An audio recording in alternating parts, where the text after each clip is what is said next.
بعد انما یعمر مساجد اللہ من آمن باللہ والیوم الآخر۔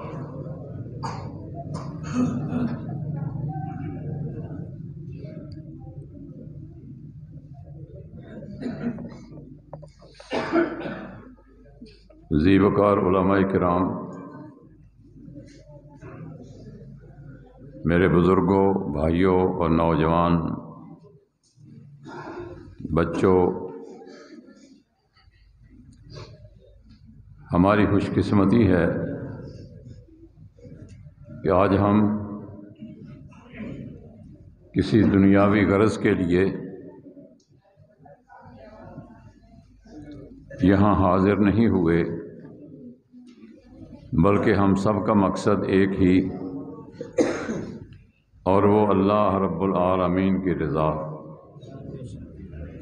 اللہ تعالی ہمیں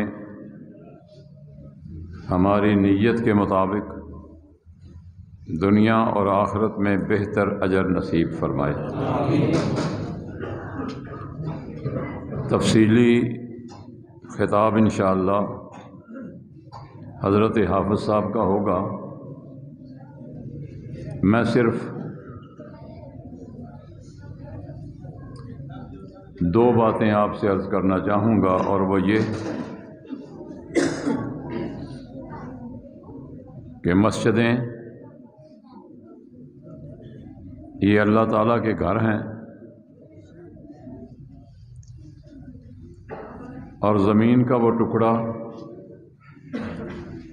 اللہ تعالیٰ کے ہاں سب سے محبوب اور پسندیدہ ہوتا ہے۔ جس قطع زمین کو اللہ تعالیٰ اپنے گھر کے لیے منتخب اور پسند فرما لیتا ہے۔ حضرت صلی اللہ علیہ وآلہ وسلم کا ارشاد گرامی ہے، احب البلاد عند اللہ مساجدہا، اللہ رب العالمین کے ہاں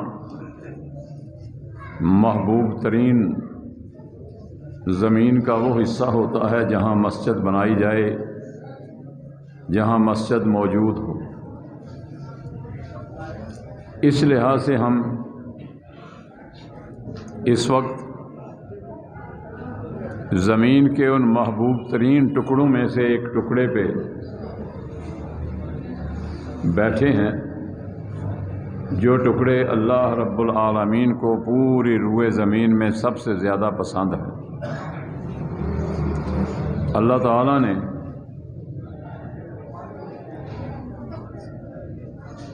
مساجد تعمیر کرنے والوں کو اور مساجد کی آبادی کرنے والوں کو مساجد کی ضروریات کا دھیان اور خیال رکھنے والوں کو حضرت صلی اللہ علیہ وسلم کے فرمان کے مطابق یہ بشارت دی کہ جو لوگ کسی بھی لحاظ سے مساجد کی تعمیر و ترقی میں حصہ لیتے ہیں،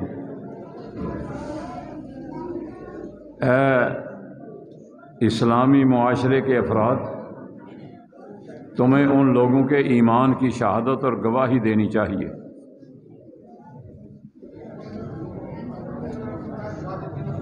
میرے بھائیوں،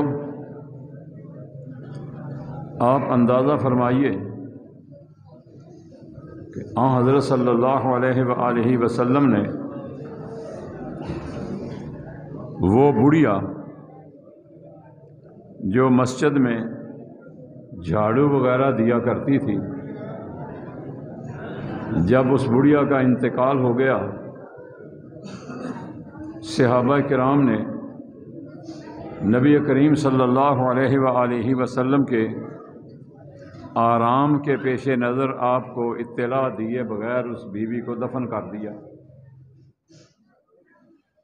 ایک آدھ دن کے بعد رسول اللہ صلی اللہ علیہ وسلم نے پوچھا، بھائی وہ بڑھیا نظر نہیں آ رہی جو مسجد میں جھاڑو وغیرہ دیا کرتی تھی، صفائی کیا کرتی تھی؟ صحابہ نے عرض کیا حضرت وہ تو چند دن پہلے فوت ہو گئی۔ تو آپ اندازہ فرمائیے کہ اللہ کے پیغمبر کے ہاں اس بڑھیا کا مقام کتنا بڑا تھا۔ فرمایا دلونی علی قبرہا، مجھے اس کی قبر کی نشاندہی کرو کہ کہاں اسے تم نے دفن کیا، بقیع کے کس حصے میں دفن کیا، مجھے اس کی قبر کی نشاندہی کرو۔ صحابہ کی نشاندہی پر حضرت صلی اللہ علیہ وآلہ وسلم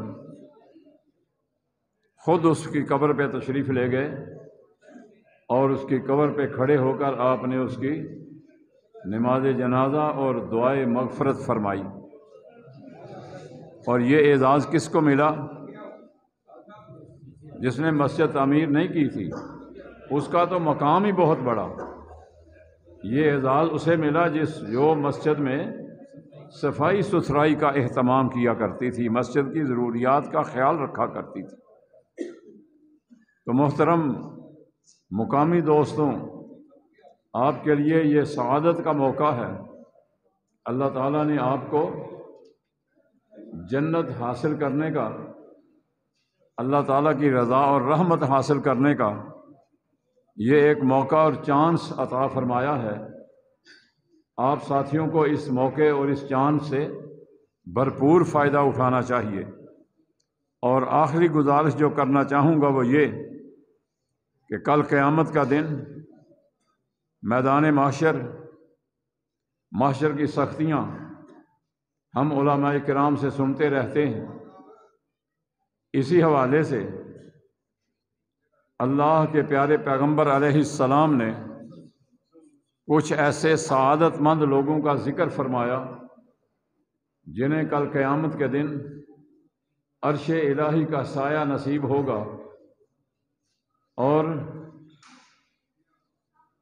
وہ دن اتنا شدید، یوم لا ظل الا ظلہ، سوائے اللہ کے عرش کے پورے میدان محشر میں کہیں سایہ نہیں ہوگا۔ حضرت صلی اللہ علیہ وسلم نے دو ایسے اشخاص کا ذکر فرمایا جن کا تعلق مسجد کے ساتھ تھا۔ ایک وہ شخص اللہ اکبر کبیرہ، جس کی نوجوانی اللہ تعالیٰ کی عبادت میں گزری، شاب نشأ فی عبادت اللہ، وہ نوجوان جس کی جوانی کے شب و روز فحاشی والے کاموں کی بجائے گندے پروگرام دیکھنے کی بجائے جس کی جوانی اللہ کی عبادت میں گزری، اور اللہ کی عبادت کے لیے سب سے بہترین جگہ وہ اللہ کے گھر مساجد ہیں۔ دوسرا، اسی حدیث مبارکہ میں اللہ کے پیغمبر علیہ السلام نے ایک ایسے شخص کا ذکر فرمایا جسے اللہ تعالیٰ کل قیامت کے دن اپنے عرش کا سایہ نصیب فرمائیں گے، اور وہ شخص آپ علیہ الصلاۃ والسلام نے فرمایا رجل قلبہ معلق بالمساجد، وہ خوش قسمت اور سعادت مند انسان، وہ کلمہ گو مسلمان جس کا دل مسجد کی طرف لٹکا رہتا ہے، معلق رہتا ہے۔ ایک نماز ادا کر کے گیا، کان مسجد کی سپیکر کی طرف کہ کب اذان ہو اور میں دوسری نماز کے لیے مسجد میں حاضری دوں۔ وہ نماز پڑھ کے گیا، پھر اس انتظار میں کہ کب اذان ہو اور میں نماز کے لیے اللہ کے گھر میں حاضری کی کوشش کروں۔